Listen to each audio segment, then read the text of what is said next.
Question number 2 काफी आसान सा है ये। हमें फाइंड करना है angle between the A vector and B vector. तो कैसे फाइंड करेंगे? आप इसकी हेल्प से बड़े आराम से फाइंड कर सकते हो। तो पहले तो आपको ए वेक्टर डॉट बी वेक्टर की वैल्यू फाइंड करनी है, मतलब इसकी वैल्यू फाइंड कर लो और इसकी वैल्यू फाइंड कर लो, इसकी वैल्यू फाइंड कर लो, देन आपको cos थीटा की वैल्यू भी मिल जाएगी। तो कैसे फाइंड करते हैं वो सीखते हैं अभी। अगर मैं ए वेक्टर डॉट बी वेक्टर निकालूंगा तो मुझे पता है इसकी वैल्यू क्या आएगी। आपको ये मल्टीप्लाई करना है, मतलब आई कैप माइनस टू जे कैप प्लस थ्री के कैप, ठीक है, इनटू में थ्री आई कैप, है ना, बी वेक्टर की वैल्यू यही है हमारे पास, प्लस के कैप, ठीक है। तो इसके बाद चलो स्टार्ट हो जाए मल्टीप्लाई करना। आई कैप इंटू थ्री आई कैप, है ना। देखो मैं डायरेक्ट करने वाला हूँ, अगर मैं शॉर्टकट बताऊं तो आई से आई को कर लो। तो यहाँ पे क्या है, आई के साथ में कुछ नहीं है, मतलब वन है, तो वन इंटू में थ्री, थ्री आएगा।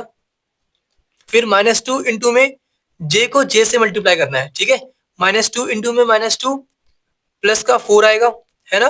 फिर थ्री इंटू में वन, मतलब वन आएगा। इसकी वैल्यू कितनी आ गई, टेन आ गई। ओके। अब बात आती है कि सर ये तो ठीक है, लेकिन आपने आई से आई को ही क्यों मल्टीप्लाई किया है, आई को जे से क्यों नहीं किया, आई को के से क्यों नहीं किया?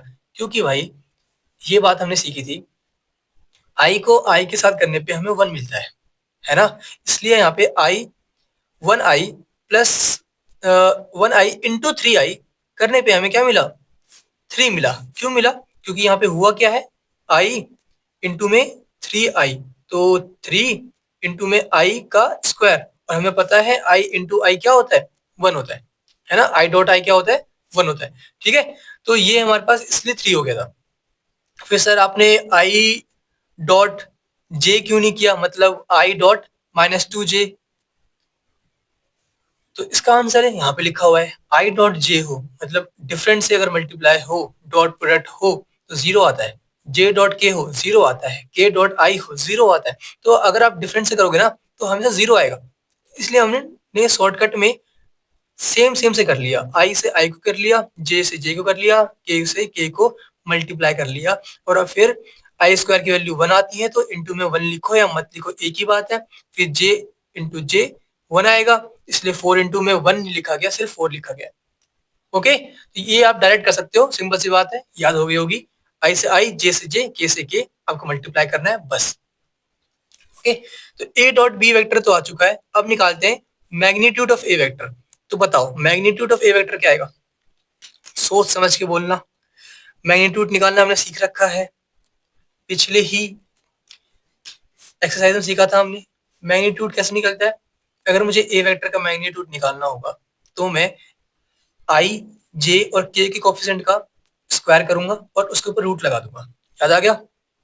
मतलब जो आई के साथ है वो एक्स होगा, जो जे के साथ है वो वाई होगा, जो के साथ है वो जेड होगा। इनका स्क्वायर कर दो और उसके ऊपर रूट लगा दो। तो यहाँ पे ए क्या है हमारे पास, ए है हमारे पास, जहाँ पे कुछ नहीं है, इंटू में वन होता है, तो वन आई माइनस टू जे प्लस थ्री के। तो आई के साथ क्या है, वन, तो रूट के अंदर क्या क्या आने वाला है, वन का स्क्वायर मतलब वन, फिर प्लस जेड का वाई का स्क्वायर, वाई क्या है माइनस टू, मतलब माइनस टू का स्क्वायर, फिर जेड का स्क्वायर, जेड क्या है थ्री, थ्री का स्क्वायर। तो ये वैल्यू क्या आ चुकी है हमारे पास, वन माइनस टू का स्क्वायर फोर आएगा, तो one plus four five, five plus nine fourteen.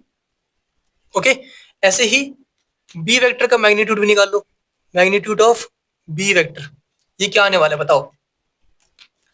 Direct कर दूं, तो रूट के अंदर थ्री का स्क्वायर मतलब नाइन, फिर माइनस टू का स्क्वायर फोर आएगा, किसी का स्क्वायर हमेशा, किसी भी नंबर का स्क्वायर हमेशा पॉजिटिव आता है।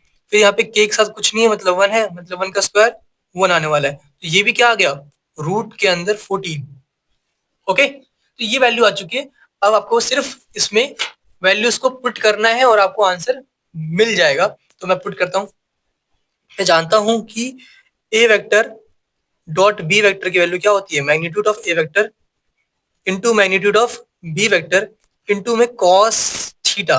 तो इसकी वैल्यू क्या आई है हमारे पास, टेन आई है, तो यहाँ पे मैं टेन पुट कर दूं, इक्वल टू में इसकी वैल्यू रूट 14 है, इंटू में इसकी वैल्यू भी क्या है, magnitude of B vector √14 equal to में क्या आएगा, इक्वल टू में आ जाएगा हमारे पास, सॉरी इनटू में क्या आएगा, कॉस थीटा। तो कॉस थीटा की वैल्यू क्या आ गई हमारे पास, कॉस थीटा इक्वल टू में 10 अपॉन में √14 इंटू √14, 14 होता है तो 10 अपॉन में 14। तो इसको मैं यहाँ लिख दूं, तो मुझे कॉस थीटा क्या मिल गया, 14 और 10 कैंसिल कर दो 2 से, तो 5 अपॉन में 7 आ गया। तो थीटा की वैल्यू क्या आएगी, कॉस को इधर ले आओ तो ये कॉस इनवर्स बन जाएगा, कॉस इनवर्स 5/7। ओके, ये हमारा आंसर आ गया। ओके, बस इतना ही हमें करना था, ठीक है।